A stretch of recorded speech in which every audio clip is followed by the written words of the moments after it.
Good afternoon, everyone. Welcome to Black Logic.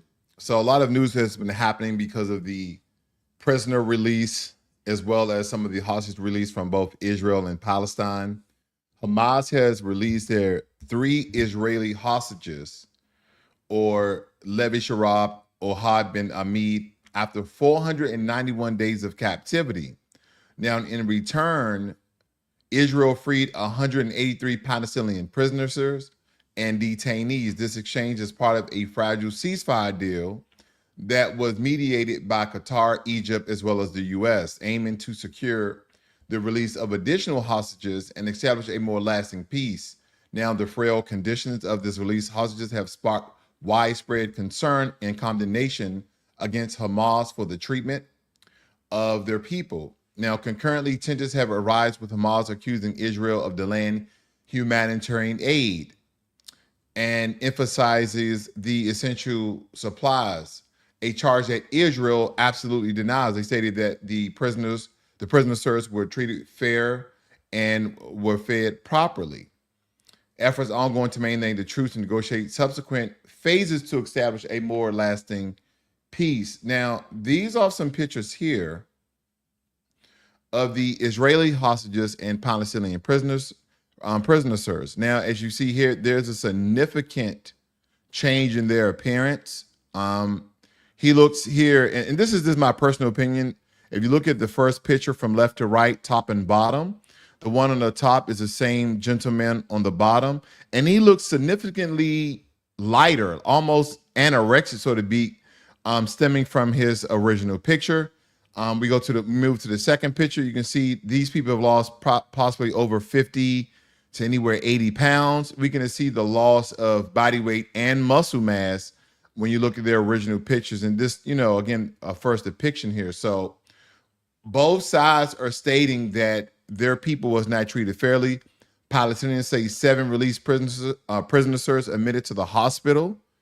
They were essentially admitted to the hospital because of malnutrition. And Israel saying the same thing. And this is why I believe when it comes to people and all the apparatuses of media, that this right here is so volatile that this should just be handled politically to a certain degree. When we're talking about social influence and people wanting you to protest before Israel, be anti-Israel, before Palestine, be anti-Palestine. I think for the regular public, it's probably best of all of us just to leave this very volatile situation alone, because we really don't understand the history. This area where Palestine and Israel are located, they've been at war for hundreds of years, and they have never they have never known peace, right? They will have times where a ceasefire is in place and it seems to become peaceful. But all of a sudden, another 5 years, another 10 years, there's a conflict, there's a war, there's a kidnapping, there's a killing.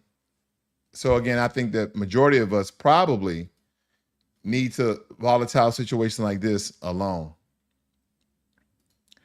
A federal judge has temporarily blocked Elon Musk's Department of Government Efficiency from accessing the U.S. Treasury Department's central payment system, citing risks of improper disclosure of sensitive information. Now, this decision comes after a lawsuit filed by 19 states, primarily led by Democrats, expressing concerns that Musk and his team could disrupt federal funding for crucial programs and pose significant cybersecurity risks. And the judge ordered the immediate destruction of any copied information and scheduled a subsequent hearing on February 14th. That's pretty fast. And again, a lot of times, a lot of us love the fact that DOGE is exposing the government of all of the fraud, waste, and abuse. I don't think any American is against the exposure and the transparency we're now receiving of all of these trillions of tax dollars that we never knew where it was going. And they keep saying, oh, as an American, you shouldn't ask for what your country can do for you. You should ask for what you can do for your country. But it seems as though the people have been doing a lot of great things for the country, and we haven't got anything in return.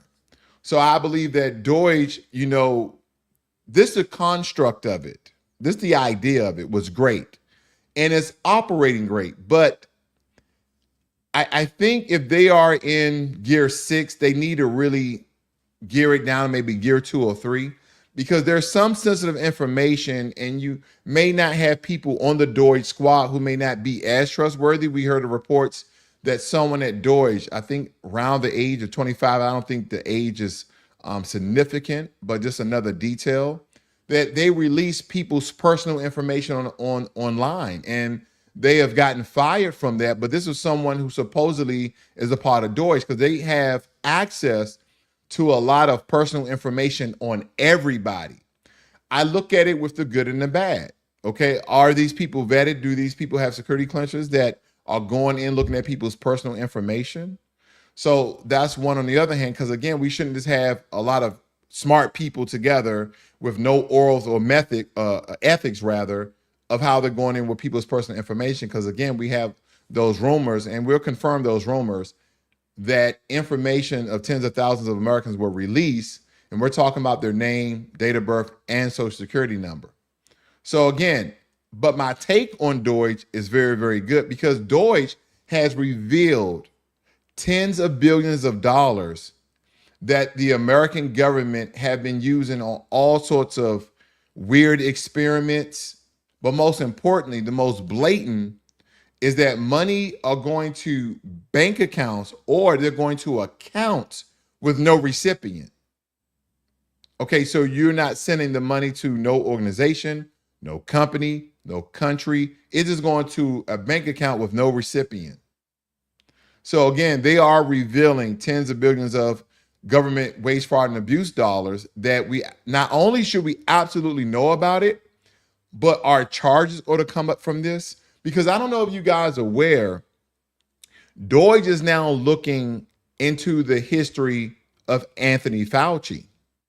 They're now looking into the history of Anthony Fauci. And I realized something even before DOGE was spun up, that when Donald Trump was going to get in office, he was going to start to investigate other political figures. And he may use DOGE to do it, because essentially you tell them a lie, Donald Trump has told lies, Joe Biden has told lies. So they're not going to prosecute you because of lies.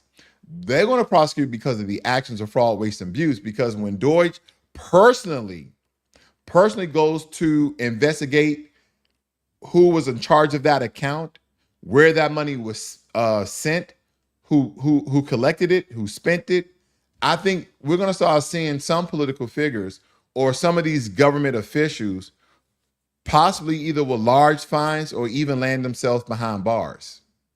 Again, that's just my personal take on it. Now, I thought this was hilarious that Donald Trump is revoking Biden's security clearance. And we understand that presidents keep their security clearances to the day they die, essentially. They're privy to information that the public is not, maybe because they have a president's club and they may exchange ideas and strategies. Because once you're no longer in office and you serve your term, or you're no longer running again, you can always give another president your thoughts and ideas. It may assist them in helping them running the country. But Donald Trump announced the revocation of former President Biden's security clearance, effectively ending his access to daily intelligence brief. Trump justified his decision by referencing a precedent set by Biden in 2021 after the January 6th Capitol attack. This action is part of Trump's broader campaign or retribution against former officials and have sparked discussions about the norms and protocols surrounding security clearances for former presidents. Now, again, I don't know if the Supreme Court is going to jump in, a federal judge is going to jump in. Why do former presidents need a security clearance?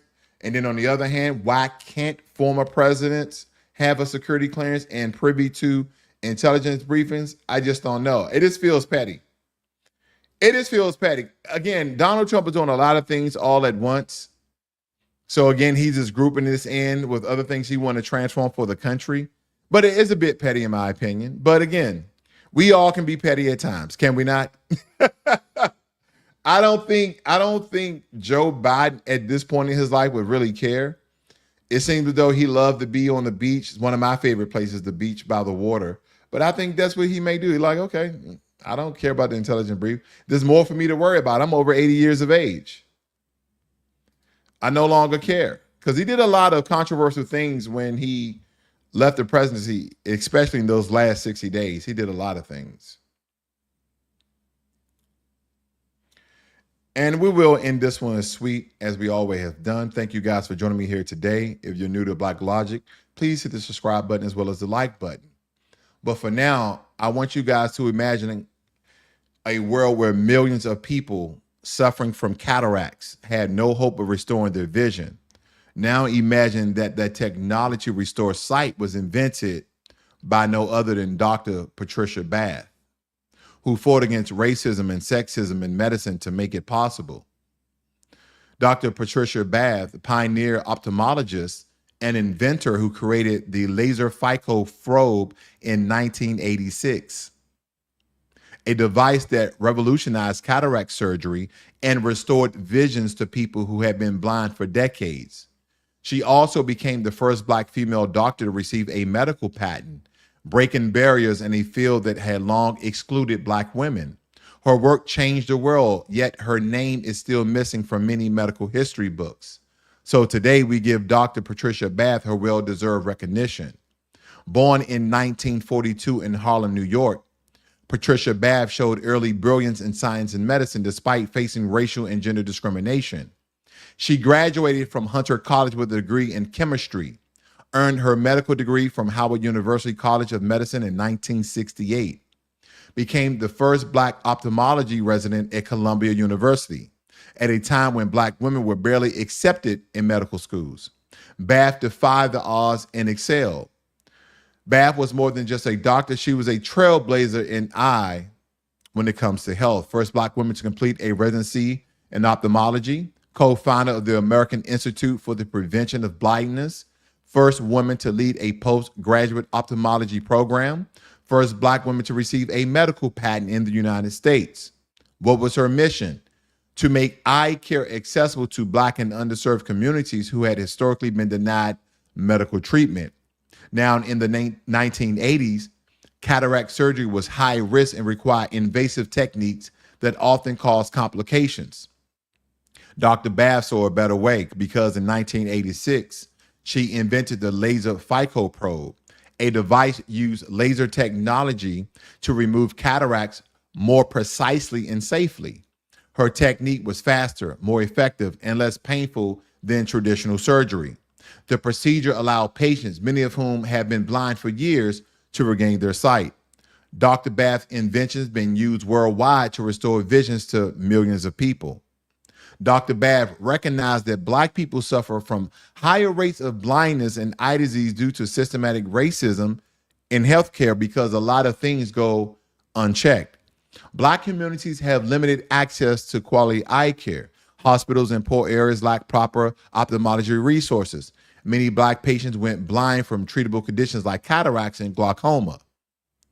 To address these injustices, she pioneered community ophthalmology, a program that provided free eye care to Black and underserved communities, developed outreach programs to bring cataract surgery and glaucoma treatment to poor and minority communities, worked internationally to improve eye care access in developing countries. She holds 5 medical patents, including the laser phycoprobe, inducted into the National Inventors Hall of Fame, the first Black woman to do so. Her invention is used worldwide, helping millions, if not billions, of people regain their vision. Now, Patricia Bath was more than a doctor. We understand that she was a revolutionary. She broke racial and gender barriers, fought for healthcare equality, and invented a technology that has changed the lives of millions. So the next time that you hear about cataract surgery or laser eye treatments, a lot of you people get those eye treatments to correct your near and far-sighted, vision, so to speak. You guys should be thanking Patricia Bath, Dr. Patricia Bath. Unfortunately, she's no longer with us, but she was here for quite some time. She did remarkable things. This thing about at a time where people had no solution and that if you did take regular cataract surgery, it was high risk of you totally losing your vision, if not your eyeballs. But when she came around, she made it safer and more effective, and her technology is still being used today. So I forgot the name of the actual procedure you get done when they shoot lasers and you become 20/20 again. I know my wife had the surgery done, but it forgets me at this moment. But her technology and also her laser phyco probe in removing of cataracts was the foundation of them building what you guys know as the corrective eye surgery today. So again, we take our hats off and we honor LASIK surgery. Thank you, Volvo. LASIK surgery, her invention, her procedures, as well as the technology, is the one that fueled and sparked LASIK surgery. So we can thank our sister for that. But again, she did very remarkable things in the field of health as far as eyesight. I mean, anytime you do a survey and you ask millions, if not, well, I'll just say hundreds of thousands of people, if you had to lose a sense, the sense of taste or smell, hearing or vision or feel, and the only two options you had was you either can see or hear, which one would you choose? I don't think nobody would ever choose to be blind, where they can no longer see. No one's trying to be the daredevil. But anyway, we honor you today, Dr. Patricia Bath. Thank you for your contributions to not only America, but to the world. And you guys have a great and wonderful day. This is Black Logic.